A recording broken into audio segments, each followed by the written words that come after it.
माँ, मैं जा रहा हूँ अपनी पत्नी के साथ, नहीं रहना मुझे आपके साथ। वाह बेटा वाह, आज बीबी के चक्कर में माँ को छोड़ देगा। कल की आई उस लड़की के पीछे तुम मजनू बना पड़ा है, माँ को छोड़ने को तैयार है। बस करो माँ, बहुत हो गया।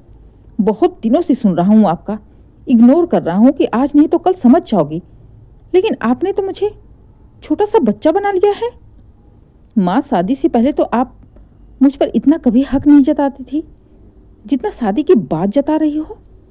उससे पहले मैं आपका बेटा नहीं था, नया मैं बना हूं। गुस्से में राघव अपनी माँ उर्मिला जी पर भड़क उठा। वाह बेटा वाह, इसीलिए बोलती हूँ तुम्हें मजनू। बीबी के चक्कर में आज तो माँ के ऊपर चिल्ला रहा है। अरे बस करो उर्मिला, बस करो, बहुत हो गया तुम्हारा नाटक। तुम्हारे इसी नाटक के चलते आज बहू बेटे घर छोड़ के जा रहे हैं। नहीं, कहीं नहीं जाएगा मेरा बेटा। राघव, तुम्हें कहीं नहीं जाना है। नहीं माँ, बिल्कुल जाऊंगा, क्योंकि मैं यहाँ रहा तो बस तुम्हारा बेटा बनकर ही रहूंगा, निधि का पति नहीं बन पाऊंगा। असल में निधि और राघव की अभी नई नई शादी थी। शादी के कुछ दिनों बाद राघव ने अपने हनीमून की टिकट बुक कर ली, और जैसे ही टिकट के बारे में उर्मिला जी को पता चला, उनकी तो हालत ही खराब हो गई। किसी भी कीमत पर वो राघव निधि को हनीमून पर नहीं जाने देना चाहती थी। उनके मन में अपने बेटे को लेकर हमेशा एक डर रहता था। हनीमून की बात सुनकर उनके मन में शक हो गया कि जरूर बहू ने ही हनीमून की बातें की होगी मेरे बेटे से, नहीं तो मेरा बेटा कहाँ इस नए जमाने के चोचले में पड़ने वाला था। जरूर सारा किया कराया बहू का ही है। बस यही एक ऐसा शक का कीड़ा था जो बहू के खिलाफ उर्मिला जी के मन में आया कि उन्हें निधि से नफरत हो गई, जो दिन पर दिन बढ़ती ही चली गई, जिसके चलते उर्मिला जी ने जानबूझकर जिस दिन राघव निधि को जाना था, जोर जोर से पेट पकड़कर रोने लगी, चिल्लाने लगी, और वो भी ऐसे टाइम पर जब उनके निकलने का टाइम हो रहा था। घर में कोई नहीं था। राघव परेशान भागता हुआ उर्मिला जी को अस्पताल ले गया, जहाँ डॉक्टर ने दवाई दी, कुछ टेस्ट करे, सब कुछ नॉर्मल ही निकला। उर्मिला जी के इलाज के चक्कर में राघव और निधि का हनीमून भी कैंसिल हो गया। अब उर्मिला जी खुश थीं। बेटे के प्यार में उर्मिला जी भूल गईं कि राघव उनका बेटा है तो निधि का पति भी है। हनीमून कैंसिल हो गया था। निधि बेचारी उदास हो गई थी। कितने सपने थे उसके। राघव को भी निधि के लिए अच्छा नहीं लग रहा था। हनीमून के लिए जो छुट्टियां उसने ऑफिस से ली थी, वो सब माँ की बीमारी में ख़त्म हो गई। नई नई शादी थी तो सीधी सी बात है, पति पत्नी में एक दूसरे के प्रति लगाव झुकाव था। दोनों ही एक दूसरे के साथ टाइम बिताने का मौका ढूंढते रहते। जैसे राघव कभी कभी अगर ऑफिस से जल्दी आ जाता तो निधि के साथ किचन में खड़ा हो जाता, बातें करता रहता, जो उर्मिला जी को बिल्कुल भी पसंद नहीं आता। एक बार तो निधि के साथ राघव ने मिलकर सब्जी भी बनाई। जब सब लोग साथ में खाना खाने बैठे तो राघव ने कहा, माँ खाकर देखो, आज की सब्जी मैंने बनाई है। क्यों बेटा, तुमने क्यों बनाई सब्जी? बहू तो थी ना, वो बना रही थी ना, फिर तुम्हें क्या ज़रूरत पड़ी थी बनाने की? बेटा, ये सब मजनू वाली हरकतें ठीक नहीं है। पूरे दिन के थके रहते हो, आराम किया करो, क्या आते ही किचन में खड़े हो जाते हो? अरे माँ, कुछ नहीं होता, मुझे अच्छा लगता है। अच्छा, इससे पहले तो तूने माँ के साथ नहीं कभी खाना बनवाया। तुम्हें क्या दिक्कत है उर्मिला? उर्मिला जी की बात सुन बीच में ही गुस्से में बोल पड़े उर्मिला जी के पति राजेश जी। क्यों नहीं दिक्कत होगी जी, कैसी बातें करते हैं आप? बेटा है मेरा, ऑफिस से थका हारा आता है, फिर आकर सब्जी बनाएगा, तकलीफ नहीं होती है? माँ हूँ उसकी। अरे माँ, ये सब छोड़ो, पहले तुम ये बताओ सब्जी कैसी लग रही है? बेटा तुमने बनाई है, सीधी सी बात है, बहुत अच्छी है, बहुत स्वादिष्ट है। वो तो ठीक है माँ, लेकिन निधि के आगे तो फेल है। निधि तो मुझसे भी अच्छा बनाती है, इसके हाथों में तो जादू है, जादू। बातों ही बातों में राघव ने निधि की तारीफ कर दी। जो उर्मिला जी को हजम ही नहीं हुई। गुस्से में घूरने लगी वो राघव को। अच्छा बेटा, और मैं कैसी सब्जी बनाती हूँ? मेरी सब्जी याद है तुम्हें? माँ, तुम्हारी तो बात ही अलग है। मैं तो बस टेस्ट की बातें कर रहा। मतलब निधि वाकई में खाना अच्छा बनाती है कि नहीं पापा? हाँ बेटा, सही कह रहे हो। बहू के हाथ में तो जादू है। ये लो भैया, एक बेटा कम था जो पति भी निधि की तारीफ की पुल बांधने लगे। अंत में उर्मिला जी बोल पड़ी, बेटा, हर जगह पत्नी की तारीफ सही नहीं होती है। ये क्या मजनू की तरह हर जगह पत्नी पत्नी करते रहते हो? और भी लोग बैठे हैं यहाँ पर। तो ठीक है ना माँ, मैंने ऐसा क्या गलत बोल दिया? खाने की तारीफ ही तो की मैंने, निधि की। इसमें मजनू वाली कौन सी बात हो गई? और मैं देख रहा हूँ 2-4 दिन से आप लगातार मुझे मजनू मजनू कह रही हैं। माँ, मैं कोई छोटा बच्चा नहीं हूँ। बेटा, हरकतें ही ऐसे करोगे तो कहना ही पड़ेगा ना। कौन सी हरकत कर दी बच्चों ने उर्मिला? एक तो तुम्हारे चक्कर में उन दोनों का टिकट कैंसिल हो गया। एक बार भी तुमने उसके बारे में कुछ नहीं सोचा। और बेटा, थोड़ा सा किचन में खड़ा होकर सब्जी बना दी तो तुम्हें बहुत बुरा लग रहा है। पति की डांट सुनकर चुप हो गई उर्मिला जी। राजेश जी ने राघव से कहा, बेटा एक काम कर, अभी छोड़ अपनी माँ की बातों का। मैंने तुम दोनों का टिकट बुक कर दिया है। तुम दोनों जाओ, घूम के आ जाओ। वैसे भी शादी के बाद कहीं घूमने नहीं गए। कहते हुए राजेश जी ने 2 टिकट राघव को पकड़ा दिया। लो भैया। टिकट देखते ही उर्मिला जी के फिर से हाथ पांव ठंडे होने लगे। अरे, आपने उनकी टिकट बुक करा दी, मुझे बताया भी नहीं। अब बताओ, इतनी ठंडी में कहाँ घूमने जाएंगे? क्या मजा आएगा घूमने का? आप भी ना फालतू काम करते रहते हैं। ले जाकर टिकट कैंसिल करिए। कहीं नहीं जाएगा मेरा बेटा। इतनी ठंडी में बताओ, ठंड लग जाएगी उसे। अरे नहीं माँ, कैसी बातें कर रही हो? ठंड लग जाएगी, छोटा बच्चा हूँ। हम तो जरूर जाएंगे। निधि, जाने की तैयारी करो। कहते हुए राघव तो चला गया, लेकिन टिकट अब उर्मिला जी के लिए गले का कांटा बन गया। मन ही मन बड़बड़ाने लगी, किसे किसे समझाऊं मैं? बेटे को समझाने की कोशिश करो तो पति आगे बढ़ता है, पति को संभालो तो बेटा हाथ से निकल जाता है। मन ही मन बड़बड़ाई जा रही थी उर्मिला जी, और साथ ही साथ अपना दिमाग भी चलाने लगी। अब क्या करें, कैसे बेटे का टिकट कैंसिल करवाएं?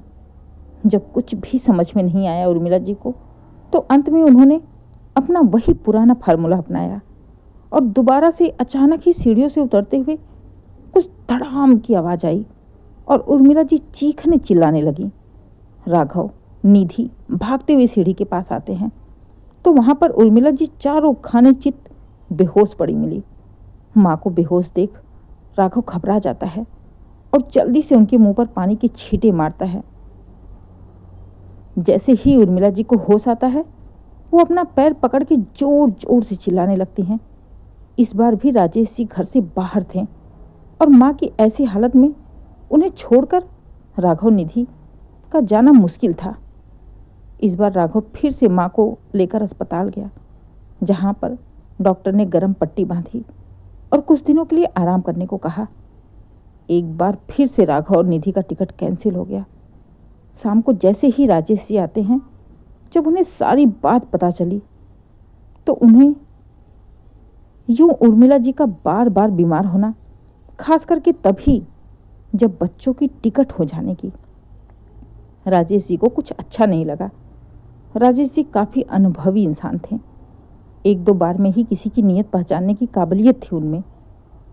उन्हें उर्मिला जी पर कुछ शक हुआ और जैसे ही 10 दिन बाद उर्मिला जी ठीक हो गई, अपने पाँव पर चलने लगी, इस बार जानबूझकर राजेश जी ने बेटे और बहू का फिर से टिकट कराया और उर्मिला जी के सामने ही बोले, बेटा, इस बार मैंने भगवान से प्रार्थना की है कि कोई दिक्कत ना आए तुम लोगों को।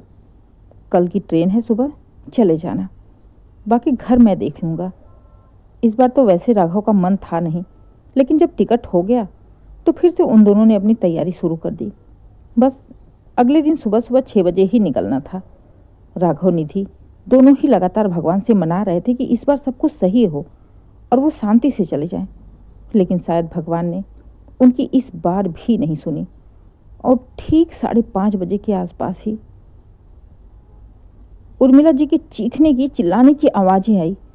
राघव और निधि फिर से डर गए और भागते हुए उर्मिला जी के पास गए तो किचन के बाहर उर्मिला जी फर्श पर औंधे मुंह गिरी हुई थी। हाथों में कपड़े थे, शायद वो नहाने जा रही थी। क्या हुआ माँ, अब क्या हो गया? अरे बेटा, मुझे क्या पता, मेरे तो नसीब ही खराब है। जाने कैसे ग्रह नक्षत्र हो गए हैं, कुछ ना कुछ आफत मेरे ऊपर ही आ रही है। और किस कमबख्त ने यहाँ पर तेल गिराया था, देखो पाँव फिसल गए, मेरे पैर में मोच आ गई, मेरे पैरों में बहुत दर्द हो रहा है। अभी तो मुश्किल से ठीक हुआ था, दोबारा फिर से बैठ गया। कहते हुए चिल्ला चिल्ला कर रोने लगी उर्मिला जी। रुको माँ, मैं गाड़ी निकालता हूँ, ले चलता हूँ तुम्हें हॉस्पिटल। हाँ बेटा, जल्दी कर, बहुत दर्द हो रहा है। नहीं बेटा रुको। तभी पीछे से राजेश जी आते हुए बोले, नहीं पापा, माँ को दर्द हो रहा है, देख रहे हैं ना, माँ कैसे चिल्ला रही है। कोई दर्द नहीं हुआ बेटा तुम्हारी माँ को। राजेश जी की बात सुन सब हैरान हो जाते हैं। उर्मिला जी गुस्से में कहती हैं, कैसी बातें कर रहे हो, पति हो या राक्षस, देख नहीं रहे हो? देख रहा हूं मैं उर्मिला, सब कुछ देख रहा हूं, लेकिन शायद तुमने नहीं देखा, तो ये लो, तुम भी देख लो।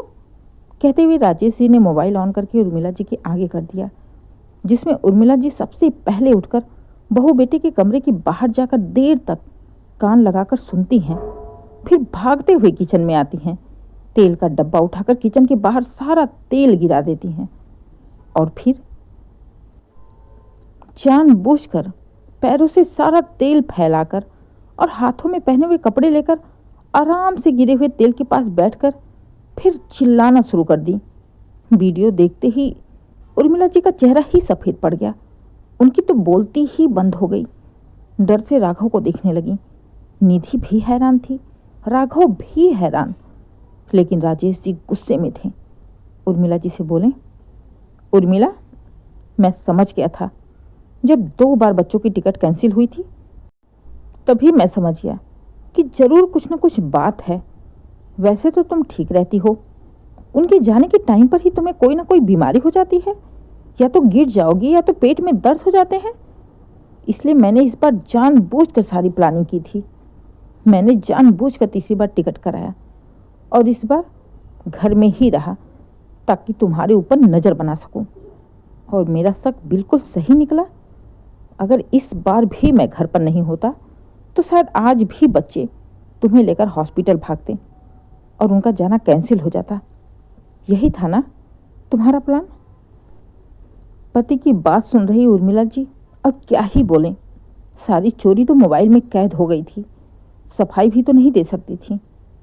माँ, ये क्या है? राघव ने गुस्से में पूछा, लेकिन उर्मिला जी को कोई जवाब देते ही नहीं बन रहा था। क्या ही जवाब दें? माँ, मैं तुमसे पूछ रहा हूँ, ये सब क्या है? दिक्कत क्या है तुम्हें? अगर मैं निधि के साथ हंस लेता हूँ, बोल लेता हूँ, बातें कर लेता हूँ, तुम्हें दिक्कत हो जाती है? मैं उसके साथ 2 दिन बाहर घूम लेता हूँ, उसको घुमा देता हूँ, तो तुम्हें दिक्कत होती है? माँ, पति हूँ मैं उसका, पत्नी है वो मेरी। दिन भर इस घर में बंद रहती है ना, उसे भी तो थोड़ा बहुत बाहर निकलने का हक है, थोड़ा बहुत अपनी ज़िंदगी जीने का हक है। वो बेचारी आई और तुम्हारी नाटकों में फंस के रह गई, और मैं भी हर बार ये सोचकर रह गया कि मेरी माँ को सच में तकलीफ है। मैं जब भी निधि से बातें करता तो तुम्हें दिक्कत हो जाती। तुम्हारी नफरत इस कदर हो गई थी कि तुमने मुझे मजनू का नाम दे दिया था। माँ, समझ गया मैं, आपको मुझसे नहीं निधि से दिक्कत है। मैं आपको चाहे लाख खुश करने की कोशिश करूं, लेकिन आप शायद कभी खुश हो ही नहीं सकती, क्योंकि आप मुझे निधि के साथ बर्दाश्त नहीं कर पा रही। आपकी नफरत दिन पर दिन निधि के लिए बढ़ती जा रही है। अगर ऐसा ही चलता रहा तो आने वाले कुछ सालों में दोनों ही सास बहू एक दूसरे के दुश्मन बन जाएंगे, क्योंकि निधि आज चुप है, कल को चुप नहीं रहेगी। और इस घर में महाभारत ना हो, इसलिए मैं जा रहा हूँ। निधि को लेकर पापा मुझे माफ़ करिएगा, लेकिन मैं अब यहाँ नहीं रहूँगा। मैं निधि को लेकर कहीं और जा रहा हूँ, क्योंकि एक साथ इस घर में ना माँ खुश रहेगी, ना मैं, और ना ही निधि को खुश रख पाऊँगा, और माँ बीबी के चक्कर में पीस के रह जाऊँगा। सही कह रहे हो बेटा, आखिर कोई कब तक बर्दाश्त करे। जरूरी नहीं कि बहू आज कुछ नहीं कह रही तो कल भी नहीं कहेगी। महाभारत से तो अच्छा है कि तुम ही चले जाओ, और इसके लिए भी यही सबसे बड़ी सजा होगी। कोई बात नहीं बेटा, मैं बिल्कुल तुम्हें नहीं रोकूंगा। अभी उर्मिला के हाथ पांव सलामत हैं, घर के काम कर सकती है, खाना भी बना सकती है। इसलिए तुम लोग जाओ, अपनी जिंदगी जियो, खुश रहो, बहू को खुश रखो, यहाँ की चिंता मत करना। जिस बेटे के चक्कर में उर्मिला जी ने इतना नाटक किया था, उनके नाटक के चलते ही आज वो बेटा उनकी नज़रों से दूर हो गया।